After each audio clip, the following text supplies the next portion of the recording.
Depois apareceu-lhe o Senhor nos carvalhais de Manre, estando ele assentado à porta da tenda, quando, ou no maior calor do dia, tinha aquecido o dia. E levantou os olhos e olhou, e eis 3 varões estavam em pé junto a ele. E vendo-os, correu da porta da tenda ao seu encontro, e inclinou-se à terra, e disse: meu Senhor, se agora tenho achado graça aos teus olhos, rogo-te que não passes de teu servo. Traga-se agora um pouco de água, e lavai os vossos pés, e recostai-vos debaixo dessa árvore. E trarei um bocado de pão, para que esforceis o vosso coração. Depois passareis adiante, porquanto por isso chegastes até o vosso servo. E disseram: assim faz como tens dito.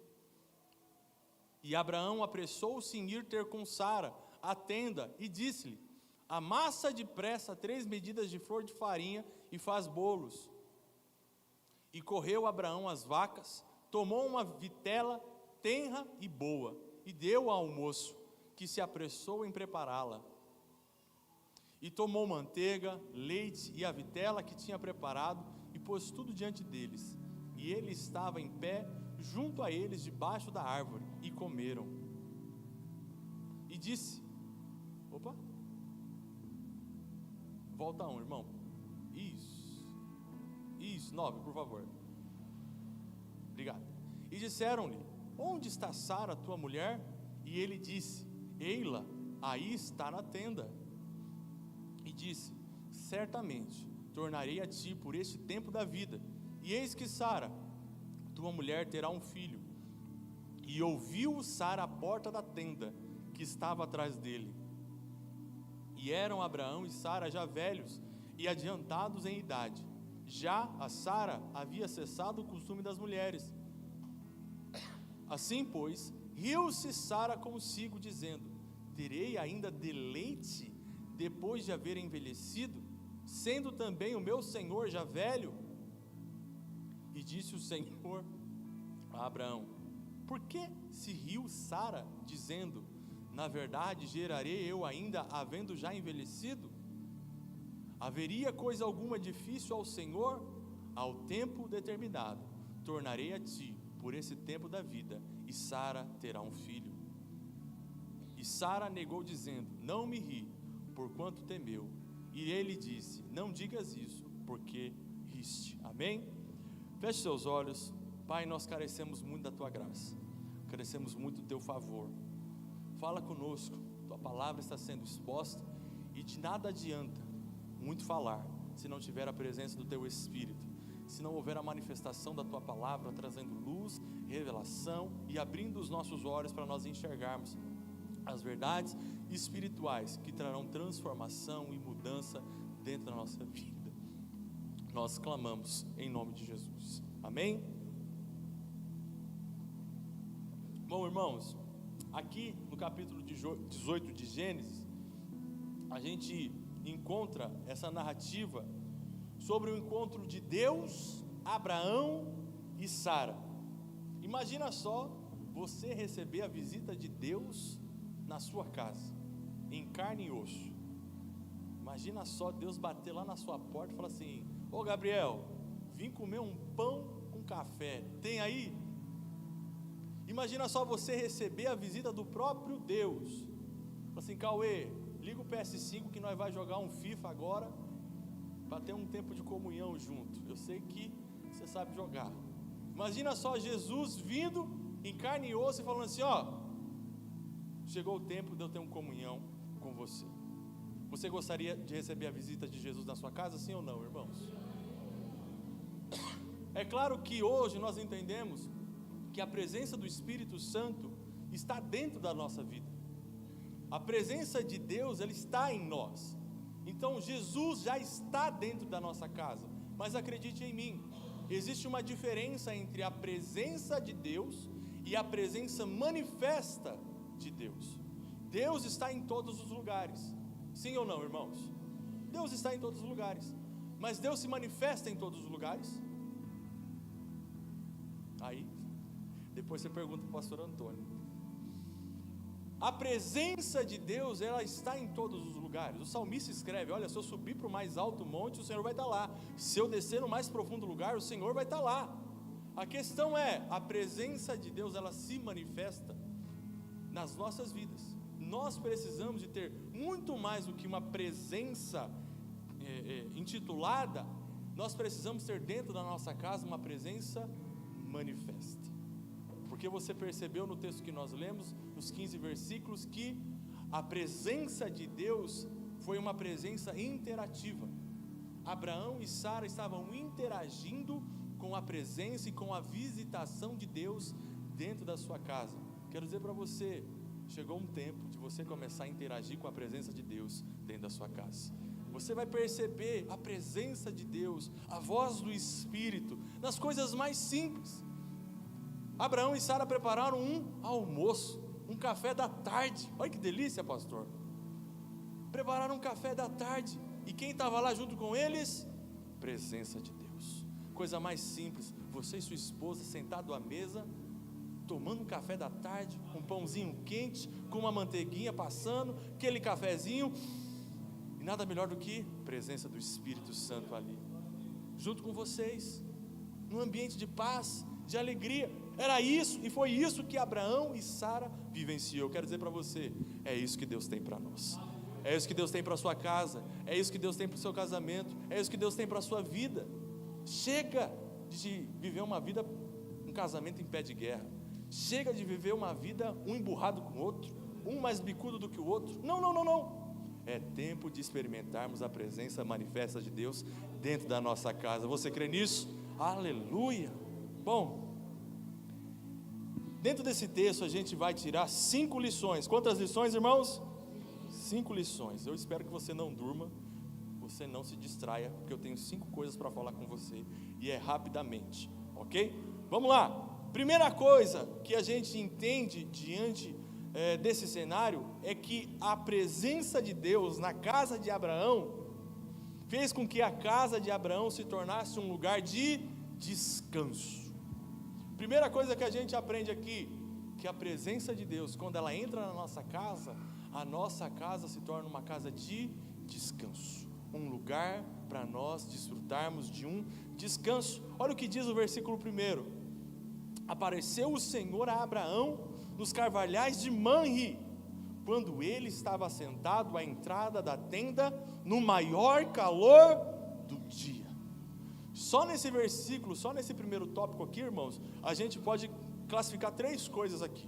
A primeira coisa que a gente aprende é que Abraão estava e fez a sua casa, armou a sua tenda nos carvalhais de Manre.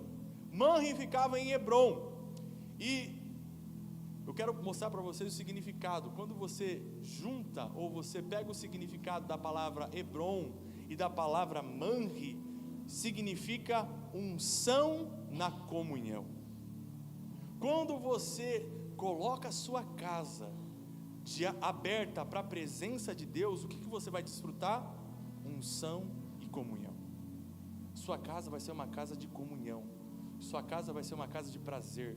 Você vai perceber uma sincronia entre você, a sua esposa, os seus filhos. Você vai perceber a unção do Espírito, porque a gente pensa que unção é só quando a gente coloca a mão na cabeça e a pessoa cai, né, pastor? Já pensou? Você está passando na cozinha, em nome de Jesus, a esposa cai com espuma para tudo quanto é lado, a louça, meu Deus, já pensou? Mas não, a unção de Deus, ela traz sabe a engrenagem quando está difícil de andar? A engrenagem quando está difícil de rodar, aí você coloca um pinguinho de óleo, você coloca um pinguinho de negocinho ali, e o negócio começa a andar, a unção faz isso. Às vezes a conversa na sua casa é um pouco de atrito, você vai conversar com essa esposa, é ríspido, você vai conversar com seus filhos, é ríspido, você vai conversar com alguém, é ríspido, você percebe que o seu falar é ríspido, por quê? Está faltando unção. Está faltando um ambiente de comunhão, e acredite em mim, faça da sua casa um ambiente de comunhão, porque você vai perceber a unção de Deus, tratando em todas as coisas.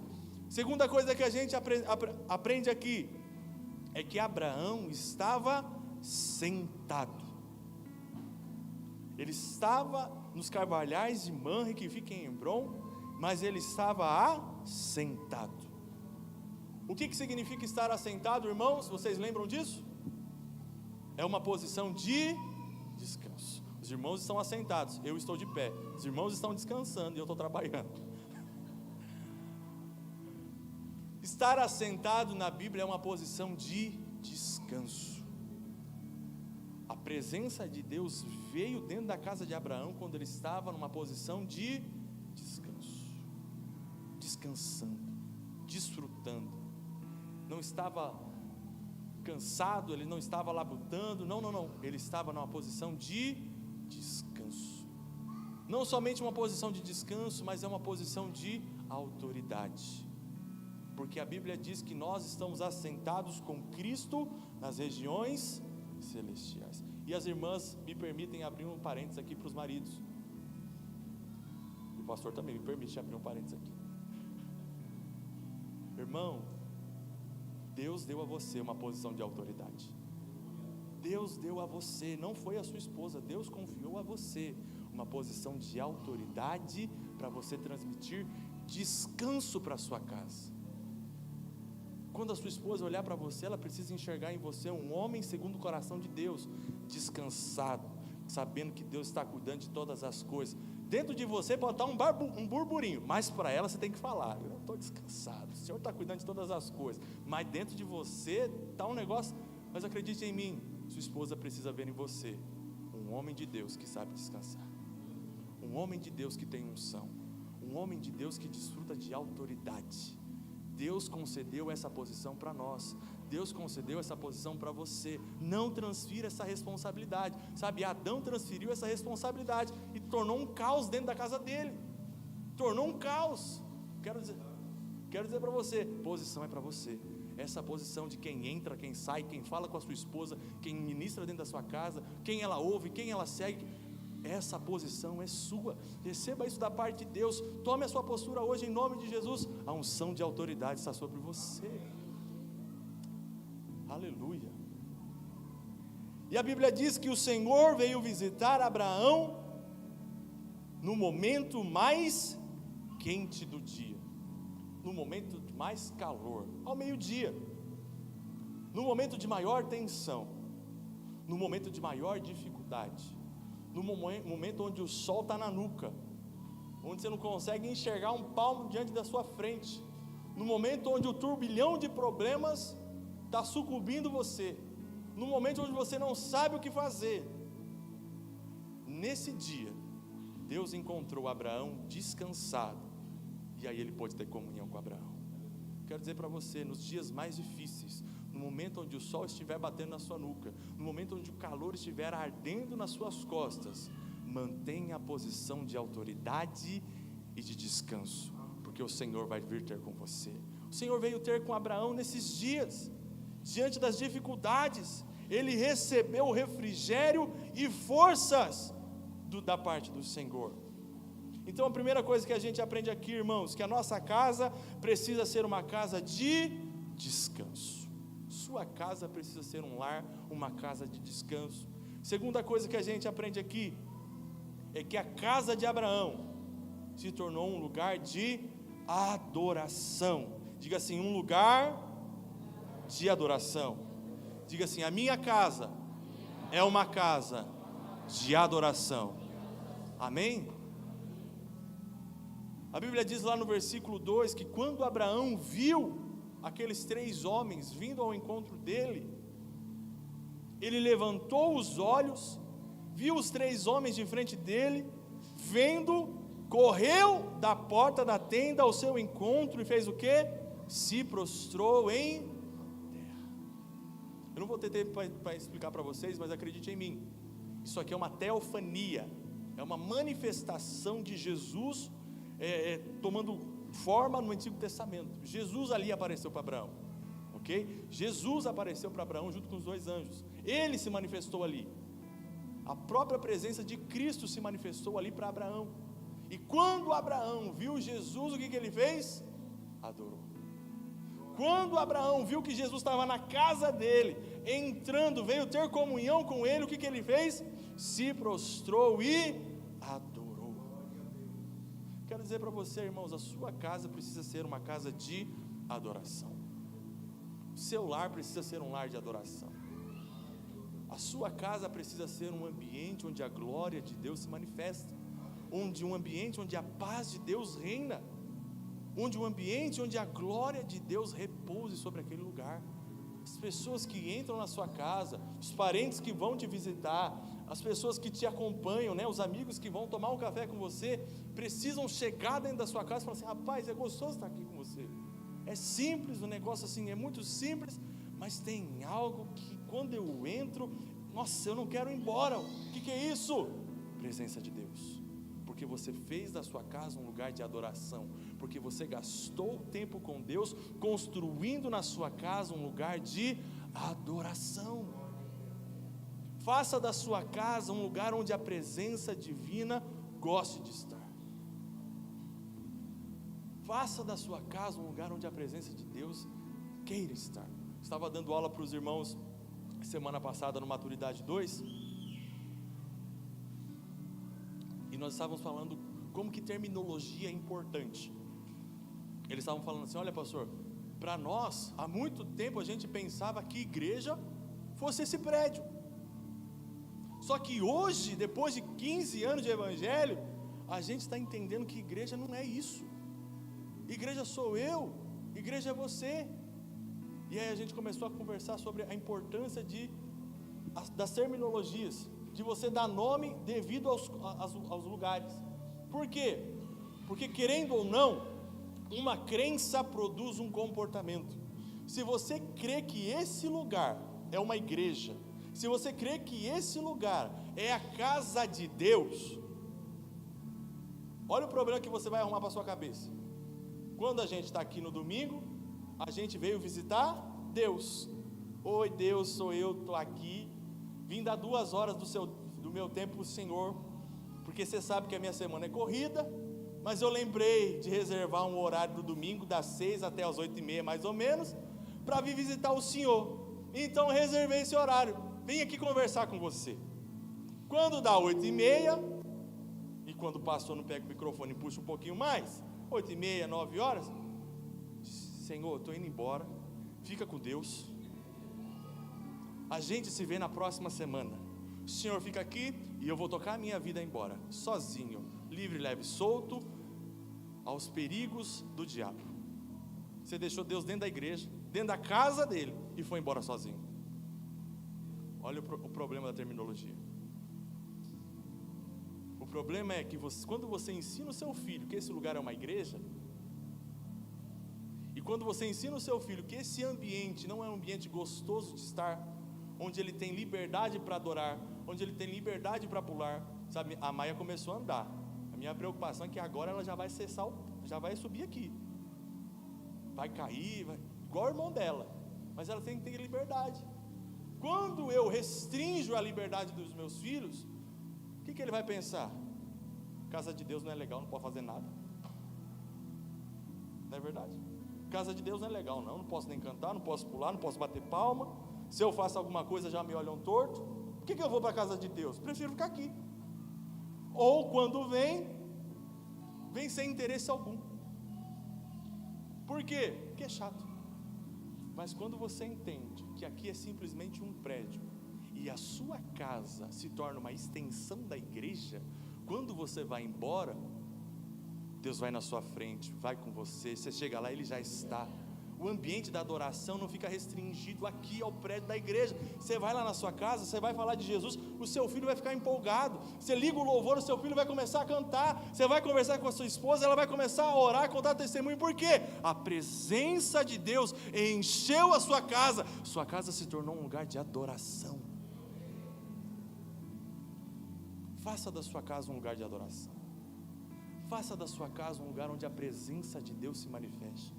Reserve, irmãos, 10 minutos. Sabe, nós vamos entregar um livro para os casais, para ler. Eu já comecei a ler, meu jejum já começou.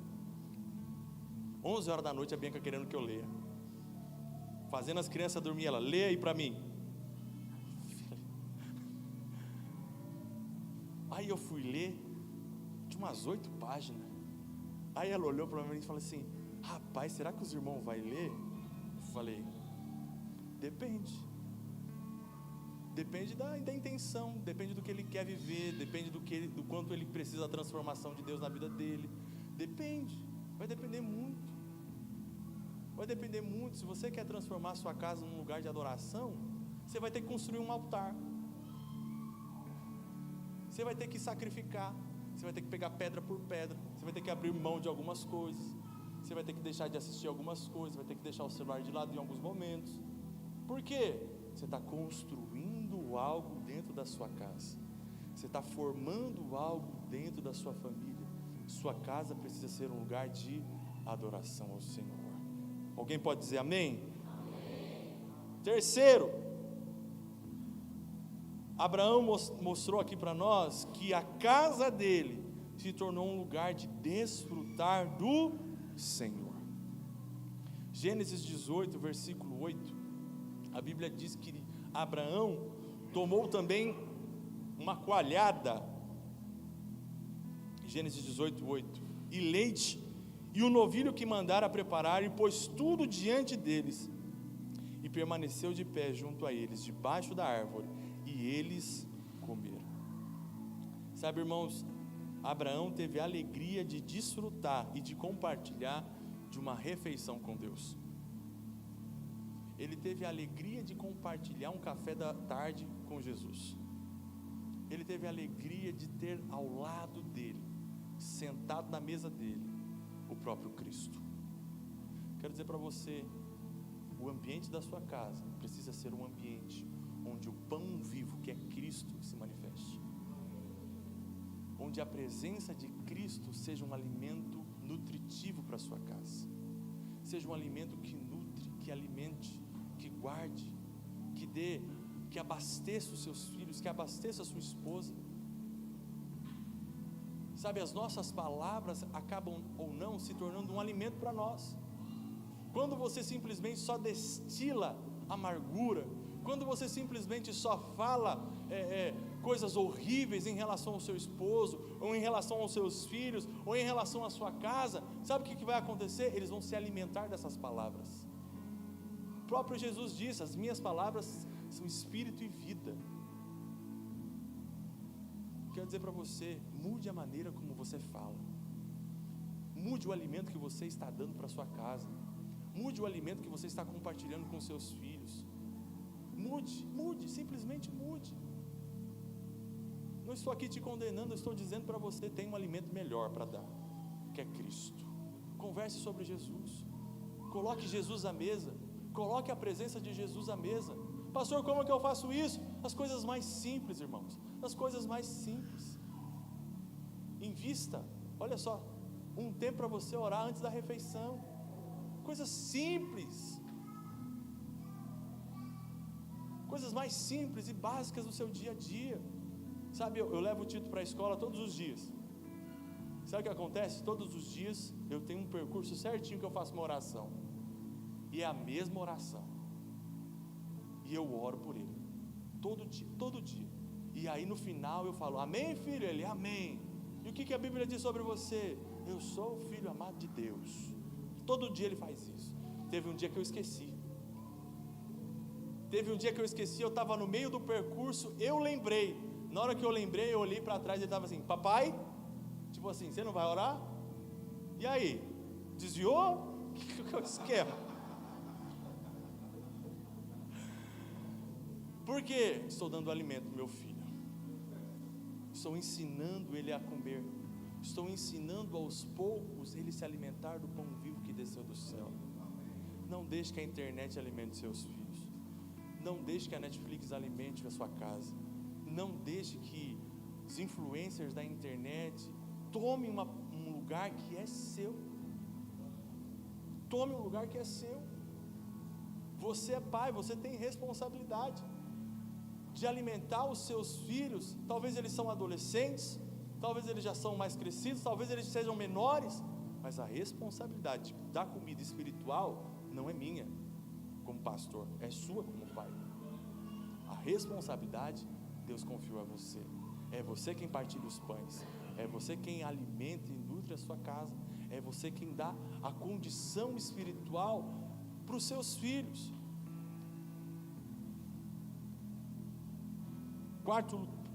Quarta coisa que nós aprendemos aqui, irmãos, é que a casa de Abraão se tornou uma casa de alegria e de riso. A Bíblia diz lá em Gênesis capítulo 18, versículo 12 ao 14: riu-se, pois, Sara no seu íntimo, dizendo consigo: depois de velha, e velho também o meu Senhor. Você sabe que mulher não consegue tomar as dores só para ela, né? Tem sempre que colocar o marido no meio, né? Eu sou velha, mas você viu o cara aqui? Oh Deus.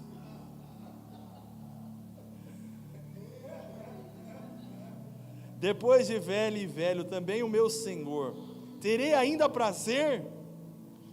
Disse o Senhor a Abraão: por que se riu Sara, dizendo: será verdade que darei ainda a luz sendo velha? Acaso para o Senhor a coisa demasiadamente difícil? Daqui a 1 ano, nesse mesmo tempo, voltarei a ti, e Sara terá um filho. Sabe, irmãos, sua casa precisa ser um lugar de alegria e de riso. Sua casa precisa ser um lugar de alegria. Sua esposa precisa entrar em casa tendo alegria. Porque assim, irmãos, a gente já é feio. Se for antipático, aí piora a situação. Então pelo menos faz ela dar risada, né não, pastor? Eu e ele, a gente é do mesmo time dos engraçadinhos. A beleza a gente não garante, mas a risada a gente consegue oferecer. Quer dizer para você, sua casa precisa ser um ambiente de alegria. Precisa ser um ambiente de prazer. Remova a amargura do seu coração. Remova a tristeza do seu coração. Trate aquilo que for preciso tratar. Converse com quem precisa ser conversar. A Bíblia fala que o coração alegre aformoseia o rosto. Talvez a gente não tenha problema de feiura, é o coração que está amargurado. É o coração que precisa ser resolvido. Quero dizer para você, sua casa precisa ser um lugar de alegria. Seus filhos precisam dar risada o tempo inteiro. Sua esposa tem que dar risada o tempo inteiro. Seu marido tem que dar risada o tempo inteiro. Ri das coisas ruins, joga a conta para o alto, dá risada. Ela está pensando que eu vou pagar. Ah lá, vamos dar risada disso. Seja feliz. Seja alegre, irmão. Seja triste, já basta o diabo. Você tem a vida eterna, então seja feliz. Faça da sua casa um ambiente de alegria. Faça da sua casa um ambiente de prazer. Entendeu? Faça da sua casa um ambiente onde você dá risada, onde a sua esposa tenha bons risos com você. Mas olha que interessante, a Bíblia diz que Sara riu no seu íntimo, porque ela ouviu uma conversa, que ela não estava no meio, mas ela ouviu uma conversa. E aí, quando ela ouviu aquilo que Jesus falou para o esposo, presta atenção, irmãos, tem coisa que Deus vai falar para sua esposa, mas tem coisa na sua casa que Deus vai falar para você. Você precisa estar com os ouvidos atentos, porque Deus procurou Abraão e falou com ele direções específicas sobre a casa dele. Deus precisa estar procurando por você. Deus vai falar com você, homem de Deus.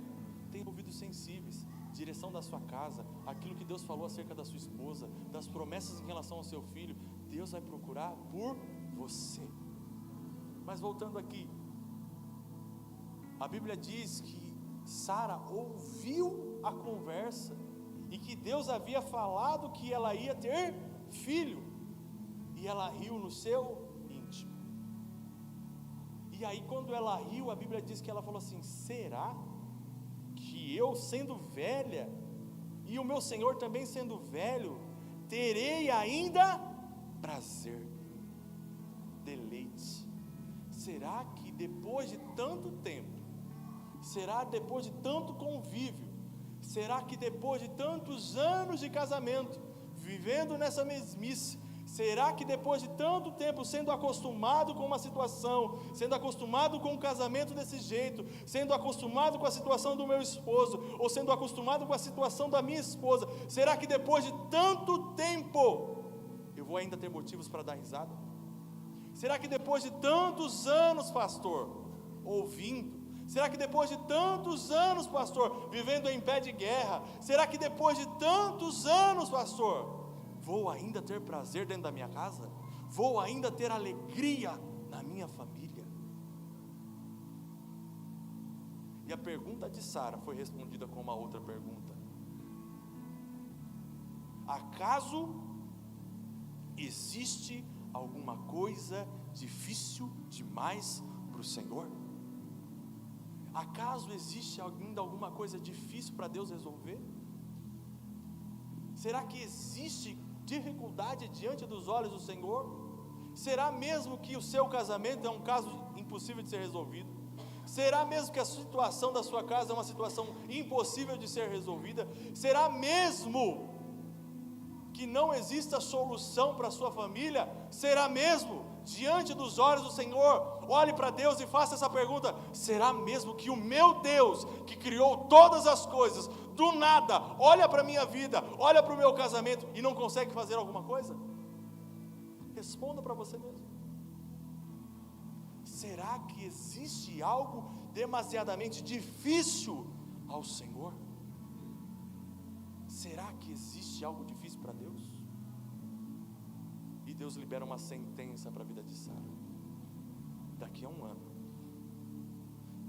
ano, você vai ter um filho. Daqui a um ano eu vou voltar e você vai ter um filho. Quero dizer para você, tem uma palavra liberada de Deus para você. Num tempo oportuno, quando você menos esperar, você vai desfrutar da palavra de Deus. Quando você menos esperar, você vai enxergar o cumprimento da promessa de Deus. Enquanto você menos esperar, você vai ver Isaac nascendo. Você vai ver o Senhor diante dos seus olhos entregando o menino.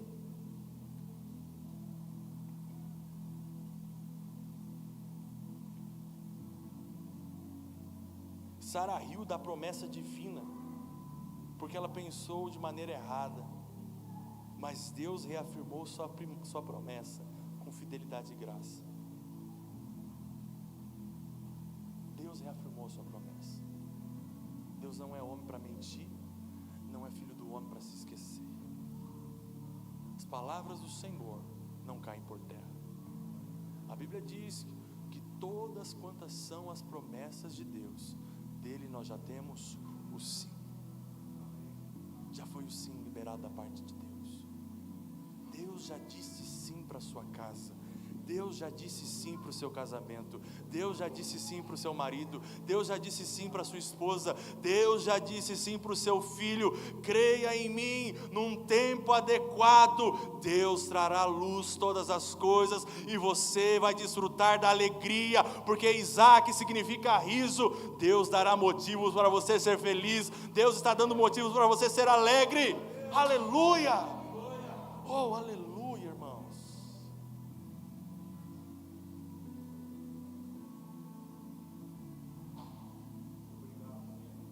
Aleluia. Tenha expectativa, irmãos. Tenham expectativa naquilo que Deus pode fazer. A casa de Abraão, para a gente fechar, se tornou um lugar de cumprimento de promessa. Versículo 10 de Gênesis 18 diz assim: disse um deles: certamente voltarei a ti daqui a um ano, e Sara tua mulher dará luz a um filho. Quando Deus visita a nossa casa, quando a presença de Deus enche a nossa família, a nossa casa se torna um lugar de cumprimento de promessas. Cumprimento de promessas. Deus permanece o mesmo. Deus permanece cumprindo promessas. A Bíblia diz: de eternidade a eternidade Ele é Deus. Desde antes da antiguidade, nunca se viu e nunca se ouviu de um Deus que trabalha por aqueles que nele esperam. Sua casa será um palco de cumprimentos das promessas do Senhor. Sua casa será um cumprimento de promessas do Senhor. Independente do tempo, independente das circunstâncias que te cercam, independente da realidade que você está vivendo hoje, ou até mesmo os seus olhos naturais não conseguem enxergar, e isso afetou até mesmo a sua fé. Creia naquilo que eu estou dizendo para você. Sua casa será um palco de cumprimento das promessas divinas, porque se Deus falou, Ele faz questão de sustentar e realizar todas as palavras. Todas as palavras.